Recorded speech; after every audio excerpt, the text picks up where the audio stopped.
let's rattle off a few Twitter questions. Your friend of mine, Jim McGrath, is it the case... Fatty. Is it the case... Jim McGrath said, is it the case... You do know he's the worst golfer in the world. I didn't know he was Jim McGrath is officially the worst golfer in the world. I've only ever seen him hit one shot. It didn't make it to the ladies' tee, and he didn't follow the code. There is a code for those that don't make it to the ladies' tee. He asks, is it the case that most of our racing just ticks over in business terms, i.e. the bookies require volume to create profit, as opposed to the long-held theory that the really big days create turnover, interest and profit for them? It's certainly true that the really big days are the engine of they're the engine of the industry for sure. Yeah, he's absolutely correct there. But it's become far too masked, too hooded now as to what the real reality of putting on as much racing as we do right now. And one of the things that we haven't touched upon, which I think is very important, is the boredom factor. I think customers, racegoers, have become bored with British racing. I think a lot of people have, and I think this is an important point. Once the product becomes boring, then why would we persist with such policy? If it's boring, we want to do something about it, make it entertaining. I think it's wrong for there to be so much funded racing with no people. I think it's a ridiculous situation. I'm worried in the light of the last flat season.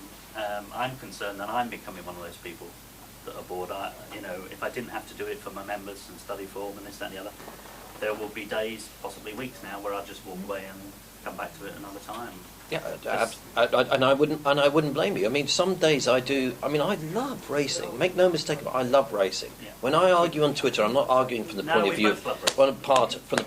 view of my pocket and what affects my pocket, what's good for me, and how can I make more money and everything else. I'm quite happy with what I make out of life, but I feel a responsibility to challenge those in authority where I disagree with the policy. If I don't feel it's useful for racing, if I don't feel it's good for the sport, then I will actively challenge them. Other people may either disagree or not want to challenge authority. Well, I feel it's important to so do.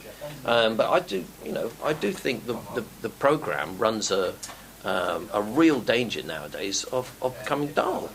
I think it has become. Sorry, I think it's gone past. I think it has become dull. And if you went to, Kempton the other day, or if you watch Wolver Kickback on a Saturday night, it's intensely boring. It's only interesting for those that have got some information and want to have a bet on it. But they wouldn't go there they wouldn't pay through 19 quid through the door to go and watch it. Are more people betting on football now than racing because of that? It's on the increase. I mean, football's very well marketed. It's a very well marketed sport. I mean, Betfair, for example, as a company, is extremely potent on football, has huge liquidity on its markets, whereas absolutely no liquidity whatsoever on horse racing. I mean, the biggest festivals, the Cheltenham Festival, for example, it would be hard to find the favourite in the Gold Cup, say Bobsworth, 3 minutes before the race, with the liquidity of more than £1,000 available at that moment. Now, we know it all comes on board.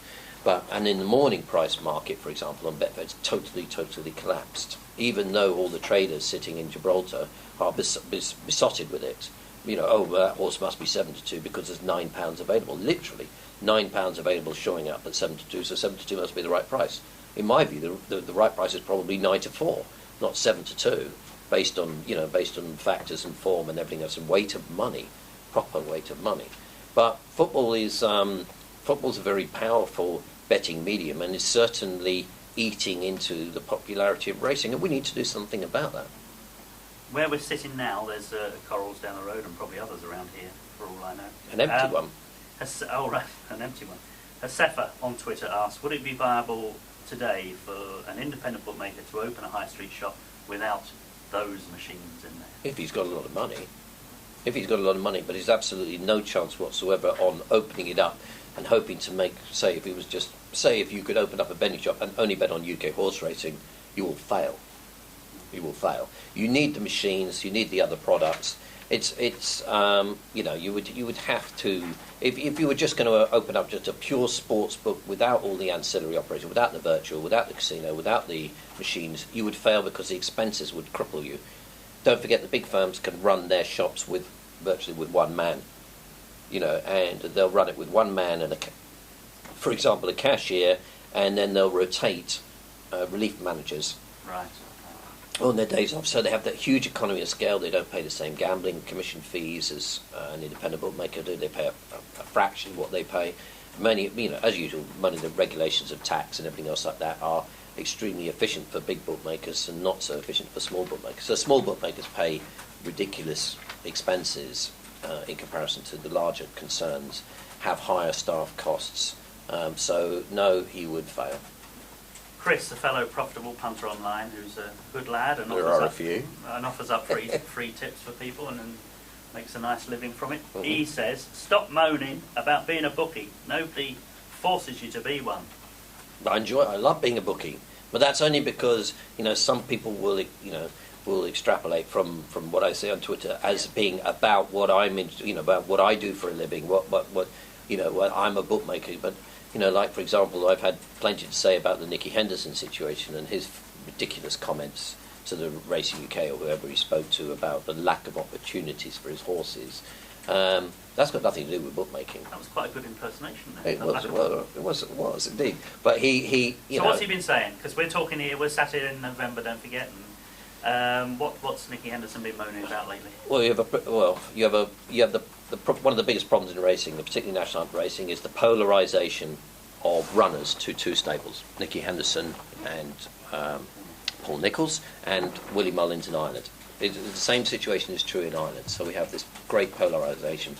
Nicky, very much of the best mate, has become more convinced of the best mate scenario. What he should do is effectively cotton wool his horses, not run them up against each other, run them in nice easy prep races at Kempton Park or something like that, or even school them at Kempton Park outside the vision of the general public, and then put them in their boxes, careful box rest and everything like that, and get them ready for the major festivals, because that's good for Nicky Henderson.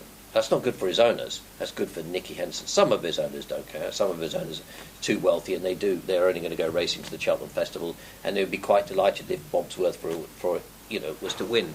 But a fella said to me the other day, and it's never more true. He said, what I loved about national hunt racing was the fact I used to come out every year, and I would see my Cato stars, and I would see my Denmans, and all these fantastic stars, and Istabracks, and they would run several times a year. So I would get to see my favourite horse several times. But how many times did we see Bobsworth last year? And and Dynast, and how many? What happened to these horses? Where were they? They were sitting in their boxes. So all our stars, geldings, they're worthless once they stop racing. Once they weren't out working in front of entertaining the general public. No. What Nicky was doing was he's saying, no, I don't want to run here, I don't want to run there. I don't run Simon Sig. For example, he won't run Simon Sig this year up against Sprinter Sacra. Why not? Why won't we see that matchup? Because it's not good for Nicky Henderson. It's got nothing to do with anything. There's no, his ulterior motive is to make himself look, to increase his personal profile. How does he increase his personal profile? Black type in festival races. Simple as that. He's not interested in the general public. He wants racing run for his benefit, and that's why he's annoyed so many people. And there's been such an outblast on Twitter because, for example, all my friends who went racing to Ascot on Saturday were subjected to a 2-runner Amlin chase and a 3-runner long walk hurdle. Races worth 40, 50, 60,000 pounds with 2 and 3 runners. Nobody bet on them. Nobody was interested in it. They were just like, oh, wonderful, 2 runners, oh, marvellous. Who's won that? Oh, Alpha Off in a canter. Who wandered round and picked up his 50, 60 grand or whatever it was for that particular race. Was Nicky Henderson could have run 5 horses.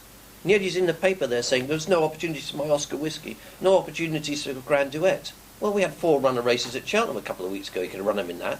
He could have run them at Carlisle.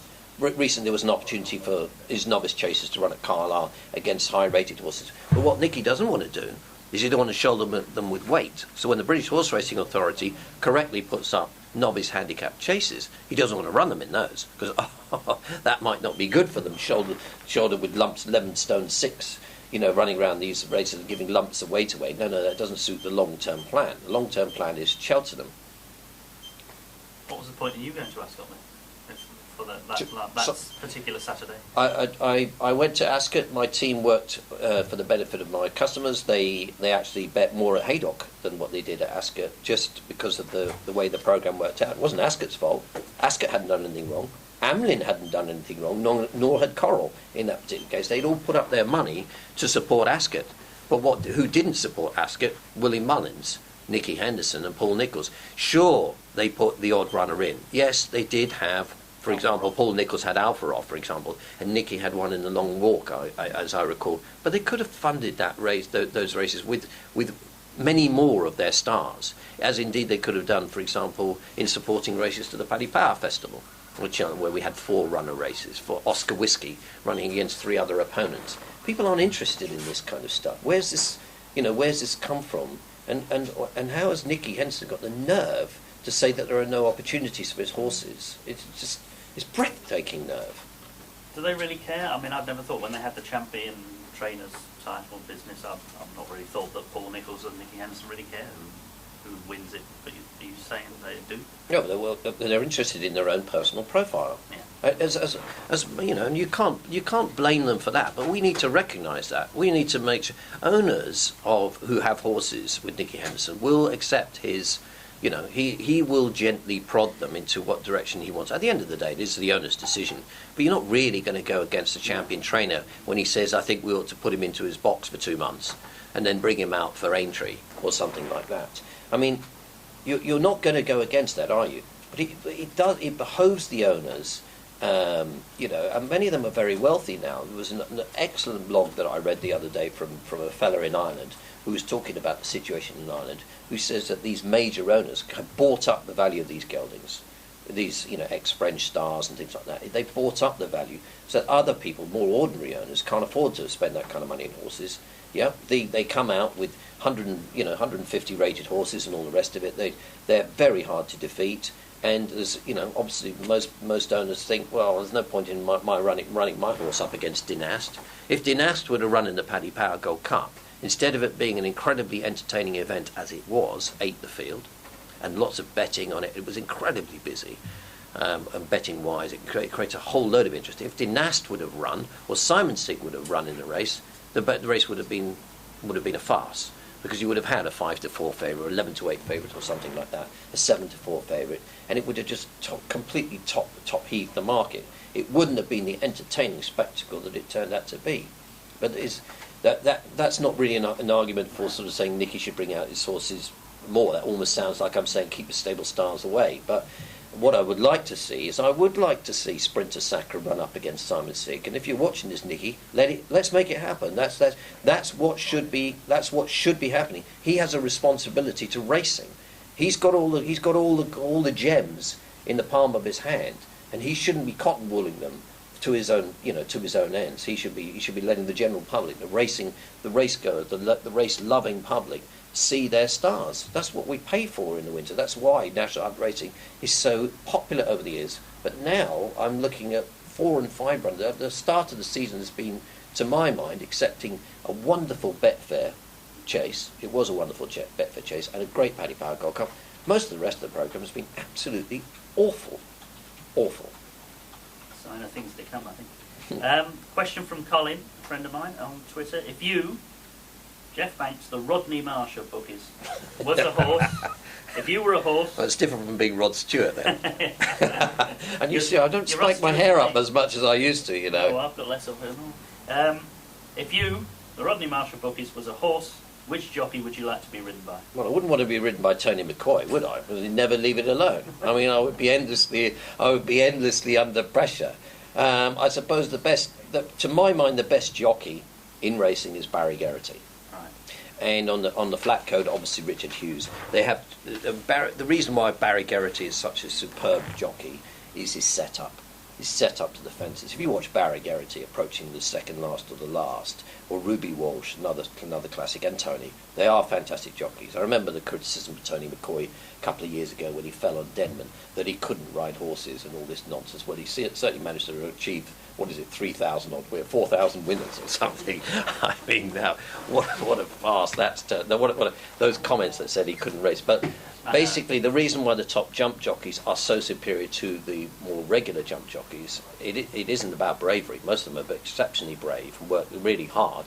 It's just their setup to fences. You know, they see a stride that, you know, the likes of, say, Richard Johnson as well don't see. Yeah. Richard Johnson's a popper. You know, gets close into his fence. You watch Richard Johnson in a chase race. He's a popper. Comes up to it.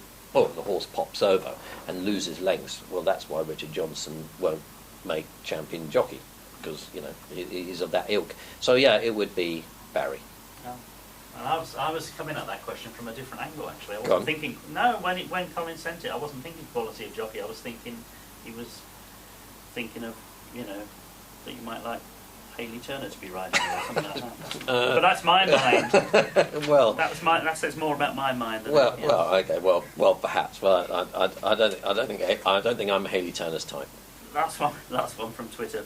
David Ashworth. Best story your dad ever told you? Best story my dad ever told me. Walking up the Champs-Élysées many years ago in the pouring rain, and he was walking with Victor Chana, his friend, and Lester Piggott on the Arc weekend. And it was pouring, literally pouring with rain. And as I go up the Champs-Élysées, my dad noticed that Lester was walking next door to him, and he had his collar up like this against the rain. He was walking like this, and Lester was a fantastic jockey and all the rest of it. And he said to Lester, look, there's a menswear shop. Why don't you pop in there and get yourself a raincoat? So Lester, so anyway, Lester disappears into the menswear shop. And my dad and Victor hung around outside afterwards, and Lester came back out the shop about 10 minutes later. So they resumed the walk up the Champs-Élysées, and it's still pouring with rain.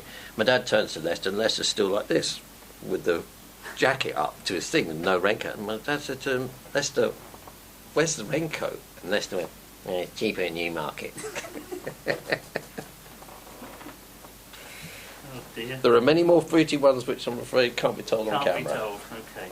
I think Paul asked if you need a decent PR man. But I have an excellent PR girl. I have Naomi Good, and she's the best. She's the best PR girl in the business. I shall take a shot. And she tells the truth. And she serves donuts. You can't get better PR than that in my experience. Correct. And I guess we should ask on a the question of what you think the future is for independent bookmakers such as yourself.